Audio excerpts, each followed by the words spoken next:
استقبال القبلتی، قبلے کی طرف رخ کرنا.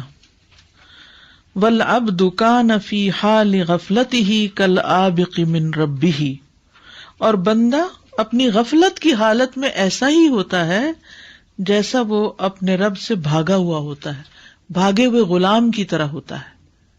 وقد عطل جوارحہ، اور اس نے معطل کر رکھا ہوتا ہے، بیکار کر رکھا ہوتا ہے اپنے اعضاء کو اور اپنے دل کو، ان الخدمت التی خلق لہا، اس خدمت سے جس کے لیے اس کو پیدا کیا گیا. یعنی اس وقت وہ بندگی کی حالت میں اس طرح نہیں ہوتا. فَإِذَا جَاءَ إِلَيْهِ، پھر جب وہ اس کی طرف آ جاتا ہے، فقد رجع من اباقہ، تو وہ رجوع کر لیتا ہے اپنے اس فرار سے، مفرور ہونے سے.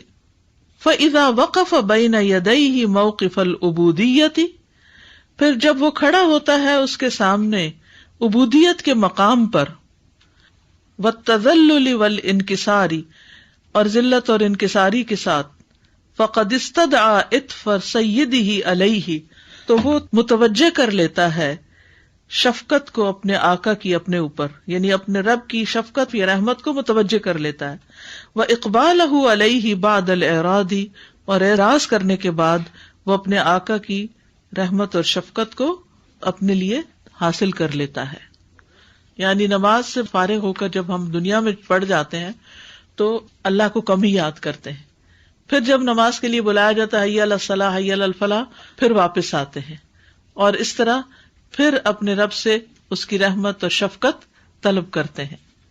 وَأُمِرَ، اور اس کو حکم دیا گیا، بِأَن يَسْتَقْبِلَ بَيْتَهُ الْحَرَامَ بِوَجْهِهِ، کہ وہ اپنے چہرے کے ساتھ اس کے محترم گھر کی طرف اپنے رخ کو پھیر لے. وَيَسْتَقْبِلَ اللَّهَ تَعَالَى بِقَلْبِهِ، اللہ اکبر، اور رخ کر لے اللہ تعالی کی طرف اپنے دل کے ساتھ. چہرے کو قبلے کی طرف کر لے اور دل کو اللہ کی طرف کر لے. لِيَنْسَلِخَ مِمَّا كَانَ فِيهِ مِنَ التَّوَلِّ وَالْإِعْرَاضِ، تاکہ نکل آئے اس سے، انسلاخ ہوتا ہے نکلنا، مِمَّا كَانَ فِيهِ، جس میں وہ تھا، من التولی، پشت پھیرنے سے، والإعراض، اور اعراض برتنے میں. یعنی ابھی تک جو اس نے اپنے رب سے منہ موڑا ہوا تھا اور دنیا میں پڑا ہوا تھا اور اس سے بے رخی برت رہا تھا، تو وہ اس حالت سے باہر نکل آئے، واپس اپنے رب کی طرف رخ کر لے. ثم قام بین یدیہ، پھر کھڑا ہو اس کے سامنے، مقام الذلیل الخاضع المسکین، ایک ذلیل اور ایک عاجز اور خشوع کرنے والے مسکین کی طرح کھڑے ہونے والا. المستعطف لسیدہ، جو اپنے آقا کی شفقت کا طلبگار ہے. وَأَلْقَى بِيَدَيْهِ، اور ڈال دے اس کے سامنے، مسلماً مستسلماً، پوری طرح سپرد کرتے ہوئے، جھکتے ہوئے، ناکس الرأس، سر جھکائے، خاشع القلب، دل کے خشوع کے ساتھ، مطرق الطرف، نگاہ جھکا کر، یعنی نرم دل، خشوع والا دل اور جھکی نظریں اور ڈالے ہوئے سر کے ساتھ اپنے آپ کو پوری طرح اللہ کے حوالے کرتے ہوئے اس کے سامنے اپنے آپ کو گرا دے. لا یلتفت قلبہ عنہ، اس کا دل ادھر ادھر التفات نہ کرے، توجہ نہ کرے. ولا طرفہ یمنۃ ولا یسرۃ، اور نہ اس کی نگاہیں دائیں اور بائیں ادھر ادھر مڑے. بل قد توجہ بقلبہ کلہ الیہ، بلکہ وہ اپنے پورے دل کے ساتھ اس کی طرف متوجہ ہو جائے. وَأَقْبَلَ بِكُلِّيَّتِهِ عَلَيْهِ، اور پوری طرح اس کی طرف متوجہ ہو جائے، رخ کر لے. تو اس میں انہوں نے بہت خوبصورتی کے ساتھ یہ بتایا ہے اور ایک مثال کے ذریعے یہ بات سمجھائی ہے کہ جس طرح انسانوں کا کوئی غلام ہوتا ہے، آج کے دور میں غلام تو نہیں ہوتے، لیکن جیسے کوئی بھی کہیں کسی آفس میں کام کرتا ہے، وہ بھی اس سے غلامی سے ملتی جلتی چیز ہی ہوتی ہے. تو بعض اوقات یہ ہوتا ہے کہ جہاں وہ کام کر رہا ہوتا ہے وہ ان کی بہت بڑی ضرورت ہوتا ہے، اب کسی وجہ سے وہ ناراض ہو کر تو چلا جاتا ہے. اسی طرح کوئی عورت اپنا گھر چھوڑ کے چلی جاتی ہے، تو آپ نے دیکھا ہوگا کہ جو لوگ بھی غصے میں آ کے ایموشنل ریئیکشن کی وجہ سے اپنی کسی جاب پلیس کو چھوڑ دیتے ہیں یا پھر اپنے گھر کو چھوڑ دیتے ہیں، تو جلد ہی ان کو ریئلائز ہو جاتا ہے کہ انہوں نے جو کیا وہ غلط کیا. وہ سمجھتے ہیں کہ ہم ضرورت تھے ان کی ہمارے بغیر گھر نہیں چلے گا یا ہمارے بغیر کسی کا بزنس نہیں چلے گا، تو ہم ان کو مزہ چکھائیں چھوڑ کر تاکہ ان کو پریشانی میں ڈالیں. بندوں کے ساتھ تو پھر بھی انہیں کوئی پریشانی ہو ہی جاتی ہے، لیکن اللہ سبحانہ تعالیٰ کو تو کوئی فرق ہی نہیں پڑتا. تو جب کوئی بندہ اللہ سبحانہ تعالیٰ کی غلامی سے اپنے آپ کو نکال کے کہ اچھا کوئی فائدہ نہیں نماز پڑھنے کا، میں نے اتنی دعائیں کی کچھ قبول نہیں ہوئی، اور چھوڑ کے وہ بھاگ جاتا ہے، تو وہ دیکھتا ہے کہ کوئی اور بھی تو ٹھکانا نہیں، کوئی اور بھی تو پناہ دینے والا نہیں. تو پھر اس کو جب یہ احساس ہوتا ہے تو پھر وہ واپس آ جاتا ہے. ٹھیک ہے. تو اسی طرح انسانوں کے ساتھ بھی جب ہمارے ایسے معاملات ہوتے ہیں تو بعض اوقات آپ نے دیکھا ہوگا کہ سپریشن کے دوران ہی ہسبینڈ وائف کو یہ احساس ہو جاتا ہے کہ ہم ایک دوسرے کے بغیر نہیں رہ سکتے، تو پھر وہ واپس پلٹ آتے ہیں. وہاں تو ایک اور ریزن ہوتی ہے واپس پلٹنے کی، لیکن دنیا میں بھی انسان کو ہر آن اللہ کی طرف پلٹنے کی ایک ضرورت ہوتی ہے. تو بندہ جب دنیا میں جاتا ہے اور بہت دل لگا لیتا ہے اور بڑی خوشی کا اظہار کرتا ہے تو اللہ تعالیٰ اس کو دیکھ رہے ہوتے ہیں. کیونکہ نماز میں تو یہ ہمارا بندہ کھڑا تھا اور کچن میں گھنٹوں خوشی سے کھڑے ہیں، یا اپنی جاب پلیس پر یا کہیں پر بھی خوشی خوشی، کیونکہ اس میں سے وقتی فائدہ ہمیں نکل رہا ہوتا ہے نا، تو وہ کیفیت اور ہوتی ہے کچھ. تو بہرحال جو غفلت کی حالت ہوتی ہے یا دنیا میں انوالومنٹ کی حالت ہوتی ہے، وہ اللہ سبحانہ تعالیٰ کے ذکر، اس کی یاد، اس کی بندگی سے غفلت ہوتی. اور پھر انسان جو ہے اللہ کے لیے کچھ کر نہیں رہا ہوتا، اس کے جسم، اس کی جان، اس کا دل، دماغ سب کچھ دنیا میں لگا ہوا ہوتا ہے.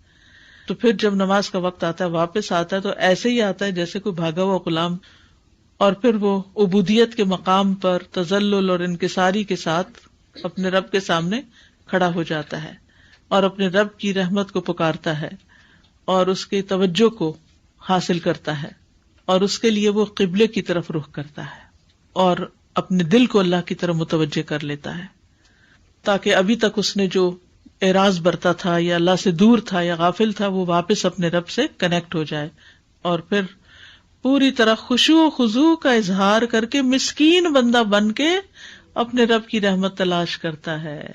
یہ بات بڑی خوبصورت ہے، کیونکہ آپ نے کبھی کسی فقیر کو مانگتے ہوئے دیکھا؟ کیسے مانگتے ہیں؟ اپنے آپ کو بالکل گرا کے، پیچھے پڑ کے، بعض اوقات رو رو کے، بعض اوقات اپنے مسائل سنا سنا کے. ہم جب اللہ کے سامنے جاتے ہیں تو کیا ہمارا حال بھی کسی مسکین کی طرح ہوتا ہے؟ یا نماز میں بھی ہم ایسے ہی بس کھڑے ہیں اکڑ کے؟ تو نماز کے خشوع میں سے ہے یہ بات کہ ہم اپنے اوپر وہ تذلل اور انکساری اور عاجزی اور مسکینی طاری کریں کہ اللہ میں کچھ بھی نہیں، سب کچھ تیرے ہاتھ میں ہے، اور جو بھی ہمارے مسائل ہوں وہ اللہ کے سامنے رکھیں. کتنا بہترین وقت اور ذریعہ ہے ساتھ کے ساتھ مسائل سے نبٹنے کا کہ ان کو اکٹھے بھی نہیں ہونے دینے کی ضرورت. ہر نماز کے وقت وہ جو پیچھے کے وقت میں مسئلہ آیا، چاہے کسی انسان کی طرف، چاہے بہت آبویس ہو جائے انڈائریکٹ، کیونکہ بعض اوقات یہ بھی ہوتا ہے نا کہ کچھ چیزیں کوئی آپ کو کہہ نہیں رہا ہوتا لیکن آپ خود ہی کچھ محسوس کر رہے ہوتے ہیں، وہ آپ کو زیادہ ڈسٹرب کر رہی ہوتی ہیں. مثلاً کسی شخص کی بلا وجہ لمبی خاموشی گھر میں یا کہیں باہر، تو دوسرا شخص اس سے دباؤ محسوس کرتا ہے کہ یہ کیا مسئلہ ہے.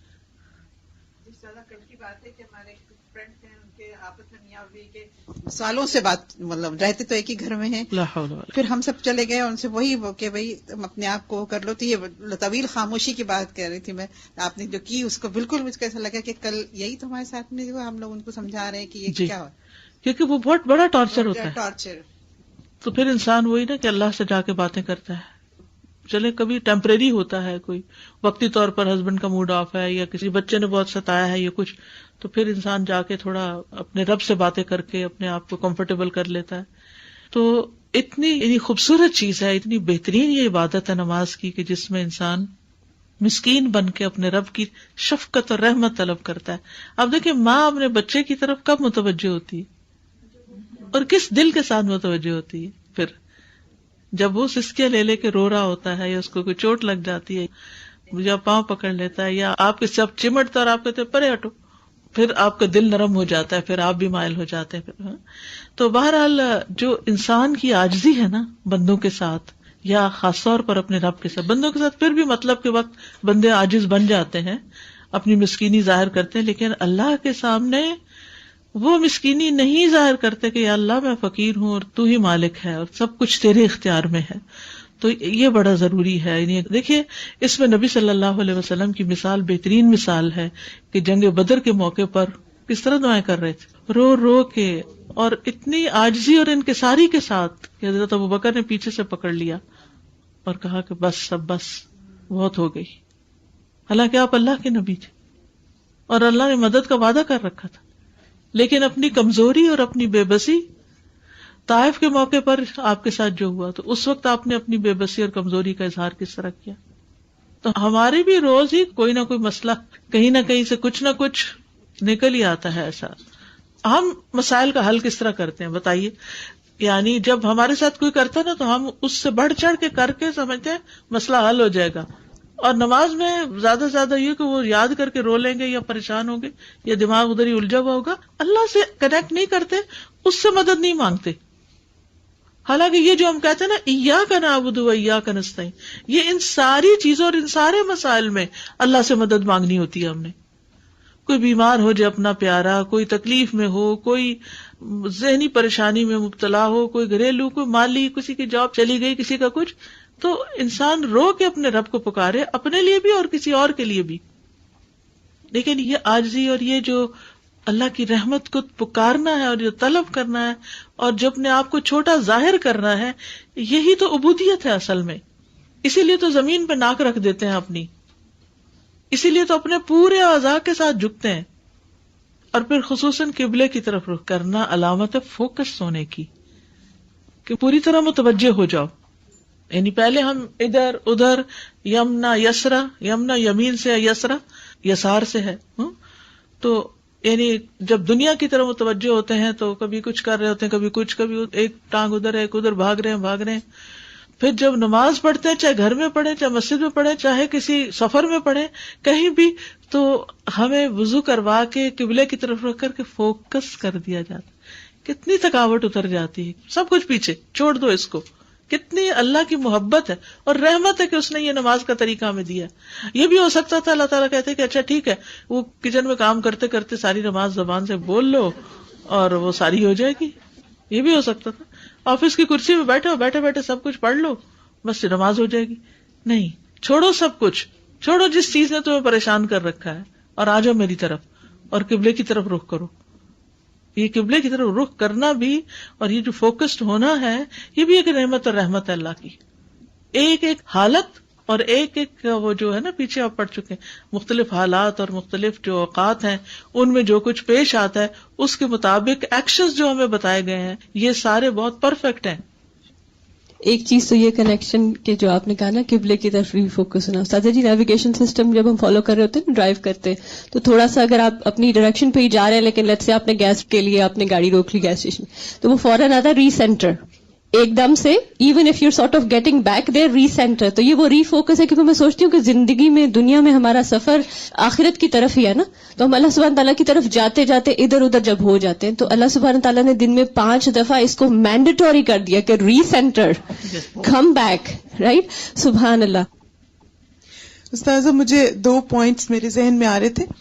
ایک تو یہ تھا کہ جیسے ظاہر ہے ہم سب کے ساتھ ایسے ہوتا ہے نا, کبھی طبیعت خراب ہوتی ہے یا کچھ بھی, تھکاوٹ ہو جاتی ہے, اور پھر اس میں نا ایک انسان کے اندر نیچرلی ایک اس کو ہوتا ہے کہ اچھا آپ کوئی مجھے آ کے پوچھے, میرا خیال کرے. لیکن میں نے نوٹس کیا کہ جب بھی کبھی میری طبیعت خراب ہوتی نا, تو میں 2 نفل پڑھ کے نا پھر اللہ سے دعا کرتی ہوں صحت کی, تو مجھے ایسے لگتا ہے کہ ہر چیز سے اللہ نے مجھے ایگزیمپٹ کر دیا اور اتنا سکون آتا ہے اور الحمدللہ شفا بھی ملتی ہے. دوسرا استاذہ ابھی 2 دن پہلے میری خالہ ہیں, تو ان کے ٹرپل بائی پاس سرجری ہونی تھی, تو ہماری جو خالہ ہیں بہت جیسے امی کی طرح بہت زیادہ ہم سب کے ساتھ انہوں نے کیا, تو سبھی گھر والے پریشان تھے. تو ظہر سے پہلے ہی امی کا بار بار فون آ رہا تھا, مجھے کہیں تھی کہ دعا کرنا خالہ کے لیے نا. تو پہلے میں نے ظہر کی نماز باجماعت پڑھی, پھر ان کے لیے دعا کی, پھر بعد میں نفل پڑھ کے پھر دعا کی, تو مجھے اتنا سکون مل گیا نا الحمدللہ. اگرچہ اب آپ دیکھیں وہ اتنی دور ہے, میں پاس بھی نہیں, تو وہی آپ نے جو بات کی نا کہ انسان ایک نماز سے دوسری نماز کے درمیان اتنی فکریں پریشانی ہے، بس نماز پڑھیں، خوب فوکسڈ ہو کے دعا کریں، اگر پھر بھی سکون نہیں آ رہا نفل پڑھ کے دعا کریں، تو ایسے لگتا ہے کہ آپ کو اسی وقت دیر ان سولوشن مل گیا، اللہ تعالیٰ نے آپ کا مسئلہ حل کر دیا. بالکل. استاذہ جی یہ بات ہے نا سپردگی کی اور مسکینی کی، تو میں سوچ رہی تھی ایک دو دن پہلے کسی اور چیز کے حساب سے کہ اگر ہم نماز کو واقعی سمجھے، اور آپ نے ذکر کیا تھا اللہ سبحانہ تعالیٰ کی معرفت کا اور اللہ سبحانہ تعالیٰ کے اسماء کو جاننے کا، کہ جب ہم جانتے ہیں کہ اللہ سبحانہ تعالیٰ غنی ہے اور ہم فقیر ہیں، تو جب ہم نماز میں گئے اور کوئی کسی بھی قسم کا فقر طاری ہوتا ہے نا انسان پہ، کبھی ایموشنل فقر ہوتا ہے، کبھی کوئی اور ہوتا ہے، تو انسان اللہ سبحانہ تعالیٰ کے پاس جا رہا ہے ٹو ٹیک دیٹ جس کے وہ مالک ہے. اور جب آپ ہیلپ لیس فیل کر رہے ہوتے ہیں تو آپ اس کے پاس جاتے ہیں جو مالک ہے، مالک یوم دین بھی ہے اور ہر طرح کی اس کی ملکیت. یعنی جتنا اللہ سبحانہ تعالیٰ کے ناموں پہ انسان غور کرتا ہے، پھر نماز میں جب جاتا ہے تو پھر وہ جو فیلنگ آتی ہے نا کہ ہم ہر طرح سے اللہ پہ ڈیپینڈنٹ ہے. اف وی نیڈ ریچز تو وہ مالک ہے تمام خزانوں کا، اگر ہمیں بیماری کا کوئی ایشو ہے تو وہ شافی ہے، اگر ہمیں کوئی اور ایشو ہے تو ہر چیز اللہ سبحانہ تعالیٰ از لائک دا سارے خزانے ہی اسی کے پاس ہیں.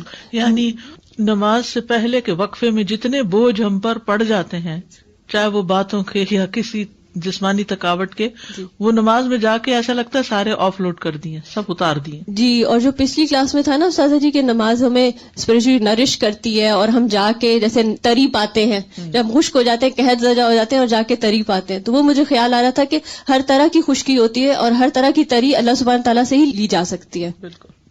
آپ کی بات سن کے نا مجھے یاد ہے، میں ٹائم مینجمنٹ کے بارے میں مختلف چیزیں پڑھ رہی تھی، تو اس میں انہوں نے کہا کہ ہم سب کو اپنے آپ کو ری سٹارٹ کرنا آنا چاہیے. اور ری سٹارٹ کرنے کا انہوں نے کیا کہا کہ جیسے بعض دفعہ ہوتا ہے نا ہم اتنے اوور ویلم ہو جاتے ہیں، ہو نہیں رہا، ختم نہیں ہو رہا، تو انہوں نے کہا کہ آپ سب کچھ چھوڑ دیں اور جا کے واک کریں اور کچھ ڈسٹریکٹ کریں 10 منٹس کے لیے، پھر آ کے دوبارہ اپنے آپ کو ری سٹارٹ کریں. تو میں سوچی تھی نماز ایک طرح سے ہمیں ری سٹارٹ کر دیتی، ریفریش کر دیتی ہے نا. استاذہ یہ جو ٹاپک ہے ہم اس کے بارے میں بار بار سوچ رہے ہیں، قبلے کی طرف رخ کرنا، تو جو بات ہے نا لوگوں سے ان کا قبلہ مت چھینیے ورنہ وہ آپ کو اپنا قبلہ بنا لیں گے. سب سے پہلے یہ ہمارے لیے بہت ضروری ہے، ہمارا قبلہ کیا ہے، کیا یہ وہی ہے جو اللہ سبحانہ و تعالیٰ نے ہمارے لیے طے کیا ہے؟ تبھی جب 5 وقت ہم اللہ سبحانہ و تعالیٰ کی طرف اس قبلے کو ایکسیپٹ کر پائیں گے، کیونکہ دنیا میں تو ہمیں بار بار پڑھنا ہی ہے اس جگہ پہ، مگر جب ہم اس قبلے کو ایکسیپٹ کر لیں گے، اللہ سبحانہ و تعالیٰ کی طرف رخ کر لیں گے، تو ہماری نماز میں وہ خشوع انشاءاللہ ضرور آئے گا. انشاءاللہ. قرآن مجید میں اللہ سبحانہ تعالیٰ نے بار بار قبلے کی طرف رخ کرنے کا حکم دیا، اس لیے فرض نماز قبلے کی طرف منہ کے بغیر ہوتی نہیں، الا یہ کہ کوئی ذریعہ ہی نہ ہو آپ کو معلوم کرنے کا، جیسے جہاز پر نماز ہوتی ہے. ورنہ دوسرے پارے کا آغاز آپ دیکھیے، ترجمہ پڑھ کے دیکھیے، کئی دفعہ یہی حکم دیا گیا، وَمِنْ حَيْثُ خَرَجْتَ فَوَلِّ وَجْهَكَ شَطْرَ الْمَسْجِدِ الْحَرَامِ، اور یہ اس کے فرائض میں شامل کر دیا گیا، یعنی نماز اس کے بغیر ہوتی ہی نہیں. پھر اسی طرح یہ مسلمان کی پہچان ہے، یعنی مسلمان ہونے کے لیے ضروری ہے کہ آپ اسی قبلے کو فالو کریں. حدیث میں آتا ہے من صلی صلاتنا واستقبل قبلتنا واکل ذبیحتنا فذلک المسلم الذی لہ ذمۃ اللہ وذمۃ رسولہ فلا تخفر اللہ فی ذمتہ. رسول اللہ صلی اللہ علیہ وسلم نے فرمایا، جو شخص ہماری نماز کی طرح نماز پڑھے اور ہمارے قبلے کی طرف منہ کرے اور ہمارا ذبیحہ کھائے تو وہ ایسا مسلمان ہے جسے اللہ کا ذمہ اور اس کے رسول کا ذمہ حاصل ہے، لہذا تم اللہ سے اس کے ذمے میں خیانت یعنی بدعہدی نہ کرو. یعنی یہ نہیں کہ نماز ادھر دل چاہے کر کے پڑھ لو اور حلال کھاؤ حرام کھاؤ کچھ بھی کھا لو تو پھر وہ اس ذمے سے نکل جاؤ گے. پھر اسی طرح رسول اللہ صلی اللہ علیہ وسلم نے فرمایا، یقیناً ہر چیز کا ایک سردار ہوتا ہے اور مجلسوں کی سردار وہ مجلس ہے جو قبلے کے سامنے ہو، یعنی نماز پڑھ رہے ہوں یا حرم میں قبلے کے بالکل سامنے ہو. قبلے کی طرف منہ کرنا نماز کی شرائط میں سے ہے. جو فرض نماز قبلہ رخ سے ہٹ کر پڑھتا ہے جبکہ اسے قبلہ رخ ہونے پر قدرت حاصل تھی تو اس پر تمام علماء کا اجماع ہے کہ اس کی نماز باطل ہے. استغفر اللہ، یعنی نماز ہوتی ہی نہیں. کئی لوگ فرض نماز بھی خواہ مخواہ گاڑی میں بیٹھ کے پڑھ رہے ہوتے ہیں اور وہ کبھی کسی طرف رخ کر کے جاری ہوتی ہے اور کبھی کسی طرح. نبی صلی اللہ علیہ وسلم فرض نماز کے لیے سواری روکتے تھے. یاد رکھیے صرف 2 حالتیں ایسی ہیں کہ جس میں قبلہ رخ نہ ہو تو کوئی بات نہیں. اس میں سے ایک حالت خوف اور دوسری سواری پر سفر کی حالت میں نفل نماز ہے. فرض نماز میں قبلے کی طرف رخ کرنا لازم ہے. یعنی حدیث میں آتا ہے جب آپ فرض نماز پڑھنے کا ارادہ کرتے تو سواری سے اترتے اور قبلہ رخ ہو کر نماز پڑھتے تھے. نفل نماز کے لیے ابتدا میں قبلے کی طرف منہ کر لینا چاہیے اور پھر جدھر بھی وہ گاڑی چلتی جائے. اپنے اور قبلے کے درمیان کسی چیز کو حائل نہیں ہونے دینا چاہیے، یعنی سترا رکھنا چاہیے، اور پھر کوئی اگر بیچ میں سے آئے تو اس کو ہٹانا چاہیے، گزرنے نہیں دینا چاہیے. سجدے میں ہاتھوں کو قبلہ رخ کریں. کئی لوگ یوں کر کے نماز پڑھتے ہیں، یہ بہت اہم بات ہے. یعنی جب آپ سجدہ کریں تو آپ کی انگلیوں کا رخ قبلے کی طرف ہونا چاہیے، ایسے نہیں رکھے ہاتھ. کئی لوگ ایسے نماز پڑھتے ہیں، ایسے کرتے ہیں اور پھر ایسے کر دیتے ہیں، یعنی دوسرا اینگل کر. دس از رانگ. اسٹریٹ سامنے. اسی طرح کھڑے ہوں تو پاؤں کے رخ سامنے ہوں. بعض لوگ کھڑے ہوتے ہیں تو پاؤں اس طرح ہو رہے ہوتے، یہ درست نہیں. ٹھیک ہے، تو ہمارا چہرہ بھی اور ہمارے ہاتھ بھی اور ہمارے پاؤں بھی قبلہ رخ ہوں. دعا کے وقت قبلہ رخ ہونا پسندیدہ ہے، لیکن اگر نہ بھی ہو تو کوئی بات نہیں. جیسے نماز کے بعد آپ دعا مانگتے ہیں یا ویسے آپ دعا مانگنے لگتے ہیں تو بہتر ہے قبلے کی طرف منہ کرنا، لیکن نماز کی طرح فرض نہیں ہے. عمر بن خطاب کہتے ہیں کہ جب بدر کا دن تھا تو رسول اللہ صلی اللہ علیہ وسلم نے مشرکین کی طرف دیکھا. وہ 1000 تھے اور آپ کے ساتھ 319 آدمی تھے. تو اللہ کے نبی قبلہ رخ ہوئے، پھر اپنے ہاتھ پھیلائے اور بلند آواز سے اپنے رب کو پکارنے لگے. وہ نماز میں نہیں تھے، ویسے ہی قبلے کی طرف انہوں نے رخ کر لیا. عبداللہ بن زید کہتے ہیں کہ نبی صلی اللہ علیہ وسلم عیدگاہ کی طرف تشریف لے گئے اور بارش کے لیے دعا کی تو آپ قبلہ روح ہوئے، اپنی چادر پلٹی اور 2 رکعت نماز ادا کی. ٹھیک ہے. تلبیہ کہتے وقت قبلہ رخ ہونا، لبیک اللہم لبیک جب آپ شروع کرتے ہیں. تو نبی صلی اللہ علیہ وسلم نے جب ذوالحلیفہ سے عمرہ کیا تو آپ سواری پہ سوار ہوئے، جب وہ سیدھی کھڑی ہوئی تو اسے قبلہ روح کیا اور تلبیہ کہا. قبلے کی طرف تھوکنے سے منع کیا گیا ہے. ٹھیک ہے.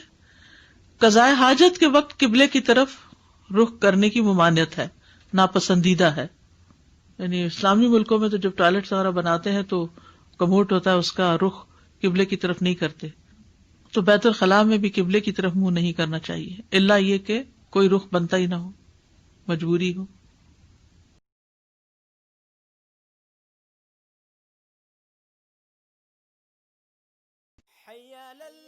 مزید ایسی اسلامی ویڈیوز کے لیے ہمارے چینل کو سبسکرائب کیجیے اور گھنٹی کے نشان کو دبائیے.